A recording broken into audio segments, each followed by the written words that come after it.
Hey guys, welcome back to Screen Orb. Today we'll talk about why Jon Taffer got divorced. Let's head into it. Number 5. She's almost 2 decades younger than Jon. Right off the bat, Jon's wiki bio mentions that he was born on November 7th, 1954, in Great Neck, New York. That would put his age somewhere in the mid-60s, 64 to be precise. While the same courtesy doesn't extend to his wife due to her need for privacy, we dug up some few bits and pieces about her past. For starters, Jon Taffer's wife Nicole is an American born in Ingleside, Illinois. Moreover, she grew up with a sister who also decided on taking on private life. The only other bit about her past is her birth date, and records have it as February 16, 1973. A quick comparison will reveal that she is 46 years old and 19 years younger than her husband. Number 4. Abuse. If there is a pattern of domestic abuse in a marriage, there's certainly a valid reason to walk away from your marriage. Many people think that abuse is only physical, but emotional and financial abuse are also quite common. Yelling, neglect, constant displays of anger, withholding money, vulgar comments, and other negative displays can be just as damaging. Abuse is not just directed at the spouse either. Children, grandparents, brothers and sisters,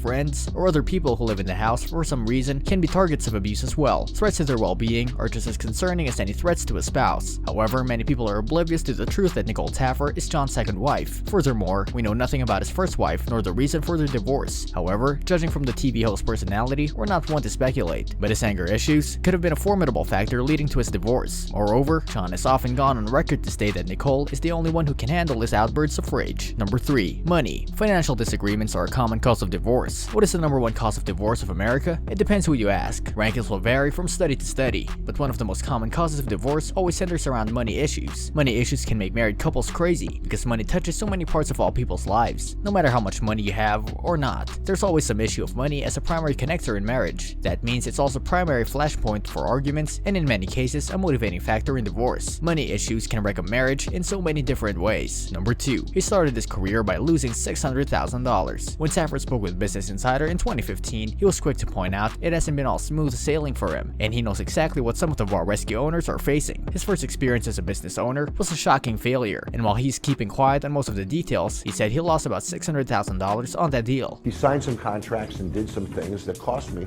about $600,000. Let that sink in for a moment. $600,000. Taffer says he picked the wrong business partner, and even though friends warned him not to get involved in a business with one person, Taffer went ahead anyway and learned the hard way. "I did the deal," he said. "I got ripped off for $600,000, every dime I had, and I've been very conscious about having a partner since. It's an important lesson, but it also means he's worn the same shoes as those asking him for help." Number 1. Infidelity. Extramarital affairs are a pretty obvious reason why people get divorced, but surprisingly, a large number of married couples have dealt with infidelity issues and found a way to stay stronger. The reality is, infidelity fundamentally changes your marriage. It erodes trust and leads to a breakdown in communication. Sooner or later, infidelity usually catches up with you, which is why it's one of the leading causes of divorce. Even if your marriage does survive, it will be fundamentally changed forever. You will end up admitting to being a cheater, or you'll end up carrying around a fair amount of guilt, assuming you have a conscience, for years. In 1982, Taffer organized a contest called Thanks for the Memories, which was a 10-week-long event where girls compete to win a breast augmentation. He didn't specify what they had to do, but he did say they needed to give the bar before and after bras that were then bronzed and hung over the men's room urinals. Yikes. People cheat for different reasons. Passion fades over time. The thrill with your spouse is gone, but the desire for thrills remains. Sometimes it has to do with anger and resentment over something a spouse is doing. Cheating may take place due to lack of self-esteem. At other times, it may be something as simple as a difference in sexual appetite or a lack of intimacy that needs to be satisfied. Infidelity may also start as a casual relationship that evolves into an emotional affair and then becomes a physical affair. That is often the case with people in work situations who spend large amounts of time together. This brings us to the end of our video. I hope you enjoyed it. Hit like if you did, and don't forget to subscribe to our channel so that you don't miss any of our videos in the future. Also, watch the 2 videos that are on your screen because I'm sure you'll love them. With that, I'll see you in the next video.